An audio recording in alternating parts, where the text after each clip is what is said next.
ශ්‍රී ලංකාව දක්ෂ මිනිස්සුන්ගෙන් පිරුණු රටක්. ඒත් හිතලා බලන්න ඇයි අපිට ලෝක මට්ටමේ ව්‍යාපාර හදන්න මෙච්චර අමාරු? මේක තමයි අපි අද හොයලා බලන්න යන කතාව. මේ ගැටලුවේ ගැඹුරටම ගිහින් බලමු මොකක්ද ඇත්තටම වෙන්නේ කියලා. ඔව් මේ ප්‍රශ්නේ තමයි හැම දෙයකම මුල. දක්ෂකම් තියෙනවා, සම්පත් තියෙනවා, එහෙනමයි මේ හිඩැස. මේකට උත්තරේ හොයාගන්න නම් අපි යන්න ඕන කතාවේ මුලටම. ඒ කියන්නේ මේ ක්‍රමයේ අත්තිවාරම කොහොමද හැදිලා තියෙන්නේ කියලා බලන්න. හිතන්නකෝ ඕනම ව්‍යාපාරයක් හරියට පැලයක් වගේ. ඒකට හොඳට වැවෙන්න නම් ස්ථාවර පොළවක් ඕන. ඒත් අවුරුදු ගාණක් තිස්සේ ලංකාවේ ව්‍යාපාරිකයන්ට හිට ගන්න සිද්ධ වුණේ නිකම් භූමිකම්පාවක් උඩ වගේ. ඉතින් ඇයි මේ බිම මෙච්චර සෙලවෙන්නේ? අපි බලමු ඒකට හේතු වුණු බාධක මොනවද කියලා. හරි. බලන්න මේ ලිස්ට් එක දිහා මේ තියෙන්නේ නිකම් වචන ටිකක් නෙමෙයි. මේ එකක් ගානේ තියෙන්නේ ව්‍යාපාරයක් වටන්න පුළුවන් බාධක. නිකමට හිටන්න. අද එක නීතියක්, හෙට තව නීතියක්. එහෙම රටක කොහමද අවුරුදු 5කට 10කට ප්ලෑන් ගහන්නේ? පොඩි ලයිසන් එකක් ගන්න මාස ගාණක් පොලියෙම ඉන්න ඕනම කොහොමද බිස්නස් එකක් වේගෙන් දියුණු කරන්නේ? ඉතින් අන්තිමට වෙන්නේ අලුත් දෙයක් හදන්න එක පැත්තක තියලා හරි අද දවසේ කොහොම හරි ගොඩ දාගමු කියන මට්ටමට බහින එක. ඉතින් මෙන්න මේ වගේ පරිසරයක ව්‍යාපාරිකයෙක්ට තියෙන තේරීම් දෙකයි. එකක් තමයි ලෝකීය දිනන අලුත්ම දෙයක් හදන්න මහන්සි වෙන එක. අනික තමයි මේ ක්‍රමේ තියෙන හිඩස් හොයලා කොහොම හරි තමන්ගේ පැවැත්ම රැකගන්න එක. හිතන්නවත් දෙයක් නෑ. ගොඩක් දෙනාගේ තෝරගන්න ඕනේ අර දෙවනි පාර. ඉතින් අලුත් දේවල් හදනව වෙනුවට බේරිලා ඉන්න එක තමයි ලොකුම දේ උනේ. සාමාන්‍යයෙන් හොඳ ආර්ථිකයක් තියෙන රටක බිස්නස් එකක් දිනන්නේ කොහොමද? හොඳම බඩුව හදලා, වැඩේ කාර්යක්ෂමව කරලා. ඒත් ලංකාවේ සෙල්ලමේ නීති වෙනස් වුණා. මෙතන දිනන්න ඕන වුණේ වෙනම දේවල් ටිකක්. දේශපාලන කනෙක්ෂන්ස්, නීතියේ හිල්, බදු ගෙවන එක මගාරින එක. මේ වගේ දේවල්. ඉතින් බලන්න ව්‍යාපාරිකයෙක්ගේ වටිනා කාලයයි, ශක්තියයි, සල්ලි ටිකයි යොදවන්න උනේ බිස්නස් එක ලොකු කරන්න නෙවෙයි. මේ ක්‍රමයක හැප්පෙන්න. ඇත්තටම මේ කතාවේ සාරාංශය තමයි මේ.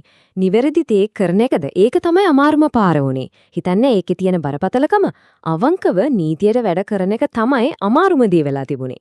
ඉතින් ව්‍යාපාරිකයෙක්ට ඉතුරුනේ තේරීම් දෙකයි. එක්කෝ මේ ක්‍රමයට අනුව නැමිලා යනවා, නැත්නම් කැඩිලා බිඳිලා යනවා. හරි. දැන් රට ඇතුලේ තත්වය ඕක. බිස්නස් ඔක්කොම තමන්ගේ පැවැත්ම වෙනුවෙන් පොරබදිනවා.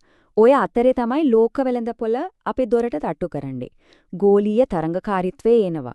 ඉතින් ඒකට මුණ දෙන්න ලංකාව මොකද්ද කළේ?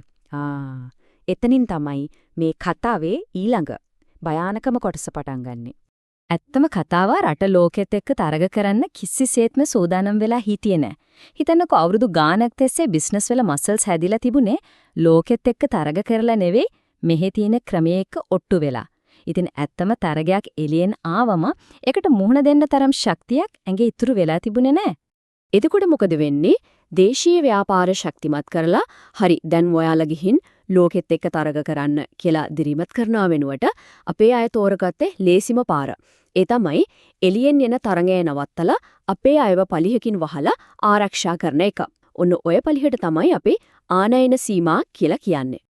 මේ බලන්න මේ ප්‍රස්තාරයෙන් ඒ කතාව හරිම පැහැදිලි. අර හදපු පලිහෙන් වුණේ අපි හිතපු දේ නෙවෙයි.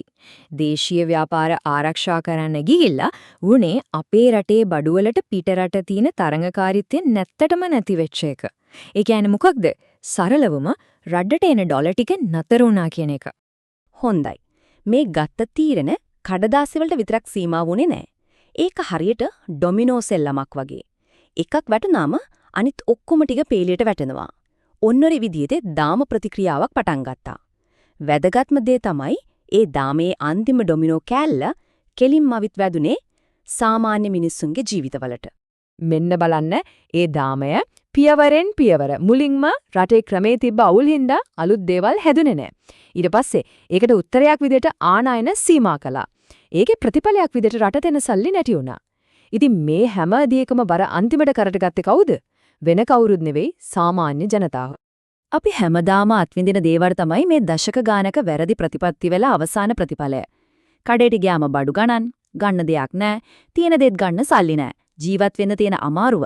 මේ ඔක්කොම අර අපි කතා කරපු දිගදාමේ අන්තිම පුරුක් ටික තමයි. හරි.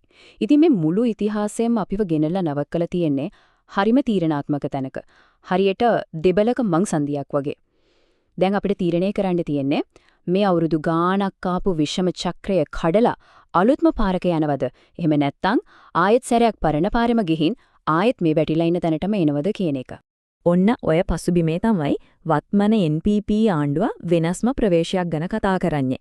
එයාලා කියන විදිහට වෙළඳපොළට හිත කර ප්‍රතිපත්ති ගෙනල්ලා විනයක් ඇති කරලා සැබෑ වෙනසක් කළොත් මේ දශක ගාණක් පරණ දාමය කඩලා දාන්න පුළුවන් කියලා එයාලා විශ්වාස කරනවා. එතකොට දැන් තීරෙම හරිම පැහැදිලි වගේ පේනවා. එක පැත්තක තියෙනවා විනය ප්‍රතිසංස්කරණයේ එක්ක යන සමහර විට ටිකක් අමාරු ඒත් දිගු කාලීන ප්‍රතිඵල තියෙන වෙළඳපොළ හිතකාමී පාරක්. අනිත් පැත්තේ තියෙන්නේ අපි හොඳටම දන්න පරණ පාර. ඒ කියන්නේ ජනප්‍රිය තීරණ, తాවකාලික විසඳුම් සහ හැඟීම් වලට කතා කරන දේශපාලනය. ඉතින් අවසාන ප්‍රශ්නේ මේකයි. ශ්‍රී ලංකාවේ ව්‍යාපාරවල විතරක් නෙවෙයි මුළු රටේම අනාගතය ලියවෙන්නේ මේ පාරවල් දෙකෙන් මොකක් මතද? ඒ තීරණය තමයි අපේ ඊළඟ දශකය කොයි වගේ වෙයිද කියලා තීරණය කරන්නේ.